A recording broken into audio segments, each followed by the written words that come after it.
Hello बच्चों, कैसे हो आप सब। उम्मीद करते हैं कि आप सब बहुत अच्छे होंगे और आपकी बोर्ड की तैयारी बहुत अच्छे से चल रही होगी। आपने अभी तक पवन दूत का पाठ के 3 पद्यांश के जो व्याख्या है वो देख चुके हैं। उसी क्रम में हम आज अगली व्याख्या लेकर के आए हैं आपके लिए। पद्यांश नंबर 4। ये क्लास 12th यूपी बोर्ड सामान्य हिंदी और हिंदी यानी साइंस और आर्ट दोनों सेक्शन के लिए इम्पोर्टेंट है, क्योंकि ये आर्ट वाले बच्चों के लिए भी ये पाठ उनके सिलेबस में है और साइंस वालों के लिए भी है। सामान्य हिंदी और हिंदी दोनों में है ये पाठ। तो ये क्लास 12 सामान्य हिंदी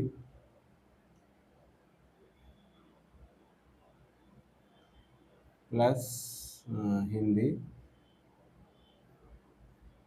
यानी साइंस वालों के लिए और आर्ट वालों के लिए, दोनों के लिए ये इम्पोर्टेंट टॉपिक है और बोर्ड एग्जाम की दृष्टि से भी ये महत्वपूर्ण टॉपिक है आपका। तो आइए हम आज सरल शब्दों में आपको व्याख्या समझाते हैं इसकी। जो हमारी राधा जी हैं वो कृष्ण के वियोग में, विरह में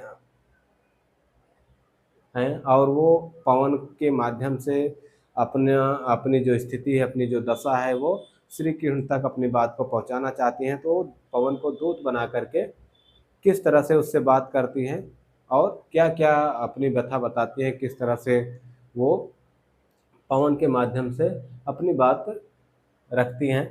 तो आइए हम देखते हैं व्याख्या में। पद्यांश नंबर 4। ज्यों ही मेरा भवन तजतु अल्प आगे बढ़ेगी। इससे पहले हम पढ़ चुके थे 3 पद्यांश तक। तो चौथा है ज्यों ही मेरा भवन तजतु अल्प आगे बढ़ेगी। इससे पहले जो थे पवन, वो राधिका जी दुखी होकर के बैठी थी उनके भवन में। पवन जो है खिड़की से प्रवेश करती है तो राधिका जी उससे बात करती है। कहते हैं कि क्या तुम भी मेरी तरह से दुखी हो। तो ये सारी बातें आप अगले 3 पद्यांश में व्याख्या में पढ़ चुके हैं। तो अब चौथे को यहाँ से देखिए। अब पवन जो जो है उसको राधा जी दूत बना करके श्री कृष्ण के पास भेज रहे हैं। तो उसमें आगे कह रहे हैं कि ज्यों ही मेरा भवन तज तो अल्प आगे बढ़ेगी। ज्यों मतलब जैसे ही, मेरा भवन तज, तज मतलब छोड़कर, क्या, छोड़कर, ठीक। ज्यों ही मेरा भवन तज तू अल्प आगे बढ़ेगी। जैसे ही मेरा भवन जो है, भवन मतलब घर या, ठीक। ज्यों ही मेरा भवन छोड़कर तुम, अल्प मतलब थोड़ा सा, अल्प मतलब थोड़ा, ठीक। जैसे ही तुम मेरा भवन छोड़कर थोड़ा सा आगे बढ़ोगी, हे पवन, जैसे ही तुम मेरा घर छोड़ करके थोड़ा सा आगे बढ़ोगी, शोभा वाली सुखद कितनी मंज कुंजे मिलेंगी। शोभा देने वाली, सुख देने वाली बहुत सारी, कितनी मतलब बहुत सारी झाड़ियां और लताएं मिलेंगी, सुंदर लताएं मिलेंगी। ऐसे मान लो, शोभा देने वाली, सुख देने वाली बहुत सारी सुंदर लताएं मिलेंगी। प्यारी छाया मृदुल स्वर से, वो अपनी प्यारी छाया से, मीठे स्वर से मोह लेंगी तुझे वह। जब तुम, जैसे ही तुम मेरा भवन तज करके यानी मेरा भवन छोड़ करके थोड़ा सा आगे बढ़ोगी, तो शोभा देने वाली, सुख देने वाली बहुत सारी सुंदर लताएं मिलेंगी। वो अपनी प्यारी छाया से, मीठे स्वर से तुमको मोहित कर लेंगी, मोह लेंगी। तो मेरा दुख लख वहां जाना विश्राम लेना। भले वो तुमको मोहित कर लें, लेकिन तब भी तुम मेरा दुख देखना। लख मतलब देखना, वहां जाना विश्राम लेना, और वहां जाकर के विश्राम मत करना, आराम मत करना, ठीक है। तो भी तुम मेरा दुख देखना और वहां जाकर के विश्राम मत लेना, यानी वहां जाकर के रुक मत जाना, आराम मत करने लगना, ठीक।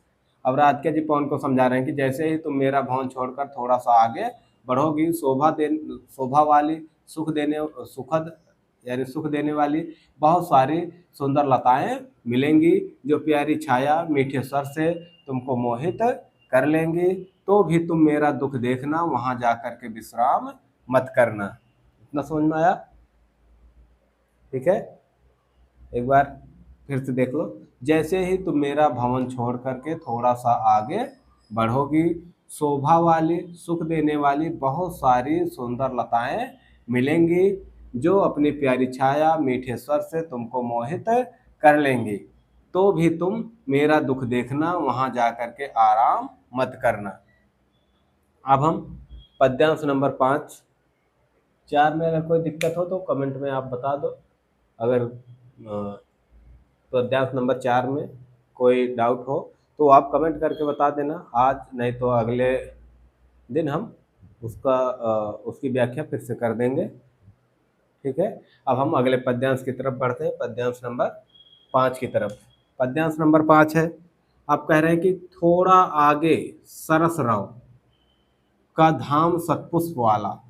ठीक है, जैसा थोड़े आगे जाओगे एक ऐसा धाम मिलेगा जहां बहुत सारे सुंदर सुंदर पुष्प होंगे। थोड़ा आगे सरस रहो, सरस आवाज वाला। ठीक है, धाम मिलेगा जहां बहुत सारे सुंदर सुंदर पुष्प होंगे। जैसे ही थोड़ा आगे बढ़ोगे सरस आवाज वाला एक मंदिर मिलेगा या धाम मिलेगा जिसमें बहुत सारे सुंदर सुंदर पुष्प होंगे।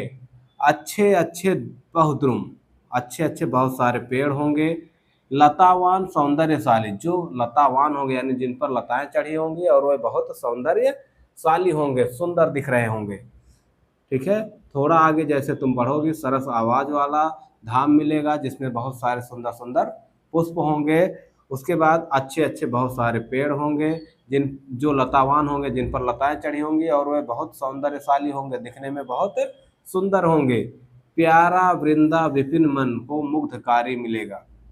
और प्यारा वृंदा विपिन यानी तुलसी का जंगल मिलेगा, मन को मुग्धकारी मिलेगा, जो मन को मोहित करने वाला होगा। प्यारा तुलसी का वन मिलेगा जो मन को मुग्धकारी मोहित करने वाला होगा, यानी तुमको प्यारा तुलसी का वन मिलेगा जो मन को मोहित कर लेगा। ठीक है, आना जाना इस विपिन से, तुम इस विपिन से यानी इस जंगल से आना जाना, लेकिन मोहित मत होना। ठीक है, उस जंगल से तुम आना जाना लेकिन मोहित मत होना। एक बार हिंदी देखो इसकी। थोड़ा सा थोड़ा सा आगे जैसे बढ़ोगे तो हे पवन, तुम जैसे ही थोड़ा सा आगे बढ़ोगी सरस आवाज वाला धाम मिलेगा, मंदिर मिलेगा, धाम या मंदिर मिलेगा जिसमें बहुत सारे सुंदर सुंदर पुष्प होंगे।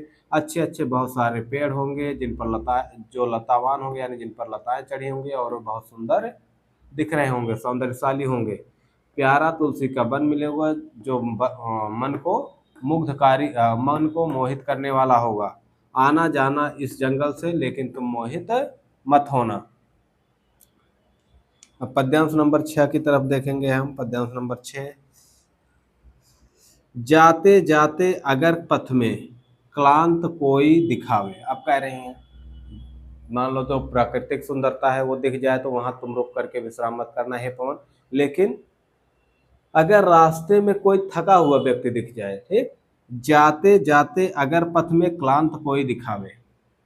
जाते जाते अगर रास्ते में, पथ मतलब रास्ते में,